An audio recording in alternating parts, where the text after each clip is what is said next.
Hello दोस्तों, आप सभी का स्वागत है हमारे चैनल में।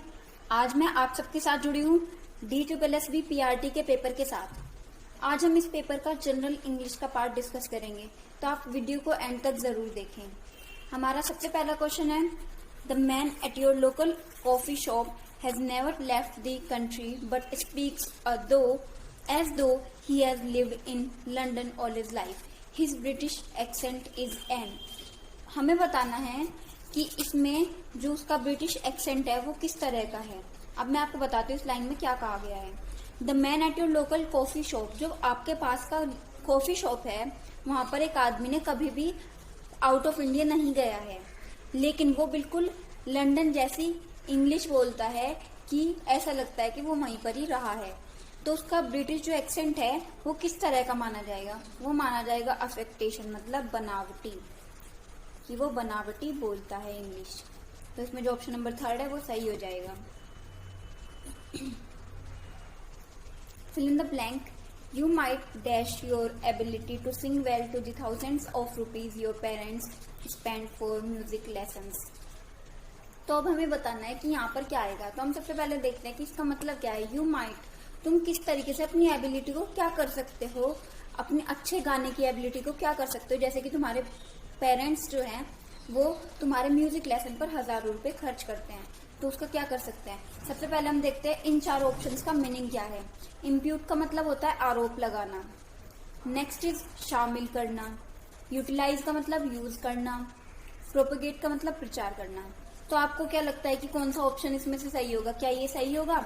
नहीं, इसमें ऑप्शन नंबर जो 3 है वो सही होगा, यूटिलाइज। तुम अपनी एबिलिटी का यूज कर सकते हो, अपनी जो तुम अच्छा गाते हो उसको और अच्छा कर सकते हो थ्रू म्यूजिक लेसन्स, जो कि तुम्हारे पेरेंट्स तुम्हें देते हैं। तो इसमें जो ऑप्शन नंबर 3 है वो सही हो जाएगा। अब हमें बताना है कि स्ट्रेट जो लिखा हुआ है इसका एंटोनिम क्या होगा। स्ट्रेट का मतलब क्या होता है? तंगी, मतलब जिसको कह देते हैं भीड़ी, बहुत कम जगह हो जहां पर। तो इसका एंटोनिम उल्टा क्या होगा? वाइड, मतलब चौड़ा। तो इसमें ऑप्शन नंबर 1 जो है वो सही हो जाएगा। अब हमें बताना है मूट का एंटोनिम क्या होता है। तो हमें सबसे पहले पता होना चाहिए कि मूट का मतलब क्या होता है। मूट का मतलब होता है बहस करना किसी से। हम देखते हैं इनकॉन्टेस्टेबल का क्या मतलब होता है? निर्विवाद, मतलब बहस ना करना, जिसका मतलब कह सकते हैं। तो ये जो ऑप्शन है वो सही हो जाएगा, लेकिन हमें बाकी सबके मीनिंग भी पता होना चाहिए। तो कंट्रोवर्शियल का क्या मीनिंग होता है? विवादास्पद, मतलब जिसमें बहस हो सकती है। इररिलेवेंट मतलब असंगत, जो सही ना हो। फिर अनसेटल्ड, इसका मतलब होता है अस्थिर, जो चीज स्थिर ना हो। तो इसमें जो ऑप्शन नंबर 1 है वो सही हो जाएगा हमारा। Next is metaphysics. मेटाफिजिक्स क्या होता है? आध्यात्म विज्ञान। तो हमें इसका क्या बताना है? सिनोनिम। तो हम देखते हैं डिसबिलीफ का मतलब होता है अविश्वास, जबकि जो सेप्टिज्म होता है उसका मतलब होता है संदेहवाद, जिस पर हमें संदेह हो।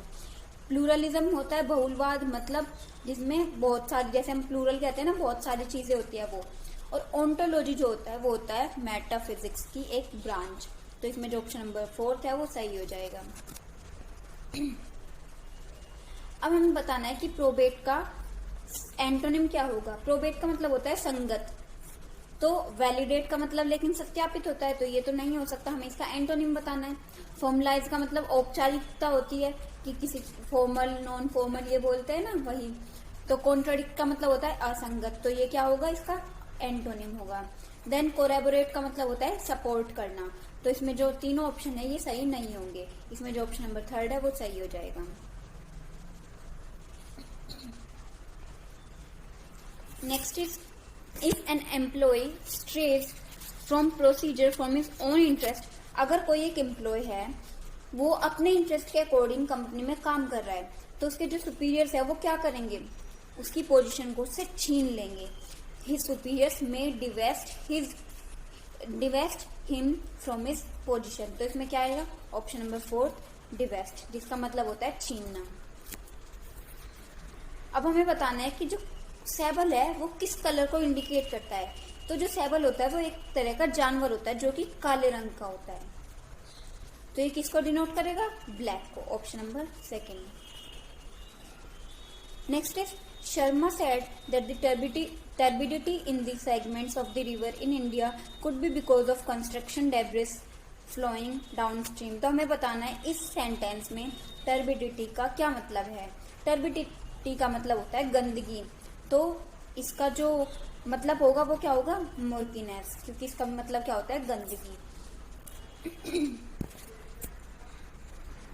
Next is identify the sentence that is set a third person plural form. हमें बताना है जो थर्ड पर्सन में प्लूरल फॉर्म में है, तो हमें इस प्लूरल फॉर्म से ही इस क्वेश्चन का आंसर बहुत इजीली मिल जाएगा. Krishna knew Draupadi was in trouble, ये सिंगुलर है, कृष्णा एक है, द्रौपदी एक है. आई एम लिविंग शील्ड, ये दोनों भी सिंगुलर है. Radha watched a movie last night, ये भी सिंगुलर है. जबकि जो ये फोर्थ ऑप्शन है दे वर वेरी टायर्ड, इसमें हमें दे से ही पता चल रहा है कि वो प्लूरल फॉर्म में है, तो हमें मिल गया है हमारा आंसर. ऑप्शन नंबर 4 जो है वो सही है. जो ये क्वेश्चन है इसका इन 20 क्वेश्चन का सबसे सिंपल क्वेश्चन है, क्योंकि इसमें आपको दे दिया गया है कि आपको प्लूरल फॉर्म वाला बताना है, तो बाकी सब में प्लूरल फॉर्म है ही नहीं, तो आप इजीली बता देंगे कि फोर्थ ऑप्शन सही है. नेक्स्ट इज हमें बताना है टेन्योर का क्या सिनोनिम होगा. तो टेन्योर क्या होता है, कार्यकाल.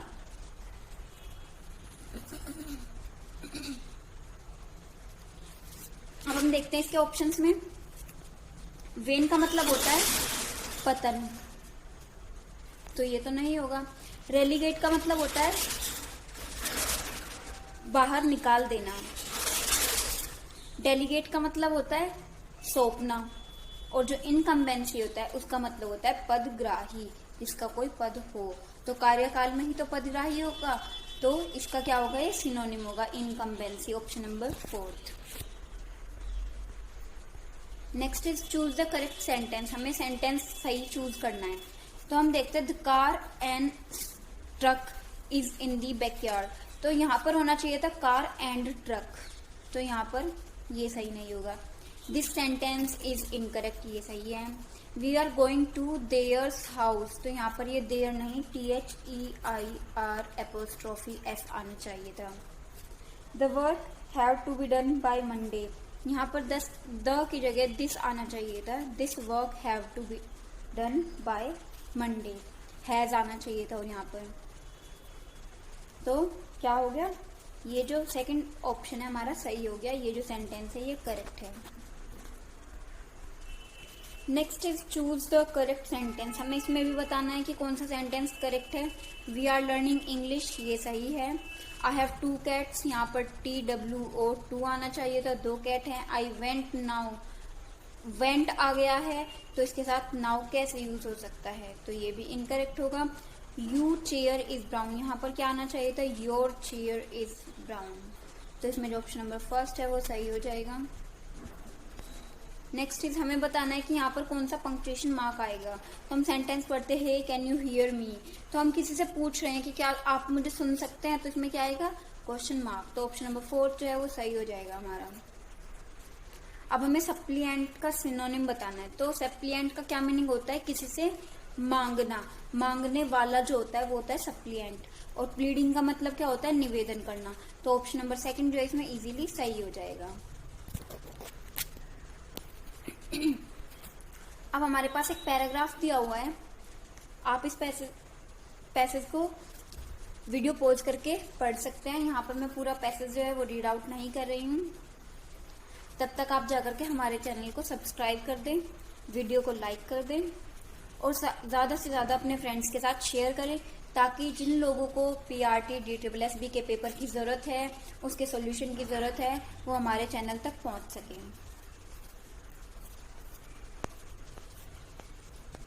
अब हम देखते हैं इसके questions. Which of the following indicates that the economic condition of Govindappa Venkataswamy was not very good. तो हमें बताना है इन 4 ऑप्शन में से कौन सा उसकी इकोनॉमिक कंडीशन को दिखाता है, नहीं दिखाता है, सॉरी, कि उसकी जो इकोनॉमिक कंडीशन थी वो अच्छी नहीं थी, ये दर्शाता है. His early lessons were written on the river sand, option number 1. जब आप पैराग्राफ पढ़ेंगे तो आपको इजीली पता चल जाएगा इन क्वेश्चन के answer. From which place did Venkat Swamy obtain his MS in ophthalmology? Option number 2, Government Ophthalmic Hospital, Madras. The passages, ये जो पैसेज दिया हुआ है ये क्या है? एक बायोग्राफिकल पैसेज है। Option number 4। Which statement is not true according to the passage? तो इसमें जो ऑप्शन नंबर 1 है वो सही होगा। जब आप पैराग्राफ पढ़ेंगे तो आपको इजीली पता चल जाएगा। He founded Aurolab to bring down the price of the intraocular lens down to 1/10 of international prices. तो आज का हमारा सेशन यहीं पर खत्म होता है। आपसे फिर जुड़ेंगे हम कुछ नई वीडियोस के साथ। तब तक हमारे चैनल के साथ बने रहिए और सपोर्ट करते रहिए। Thank you.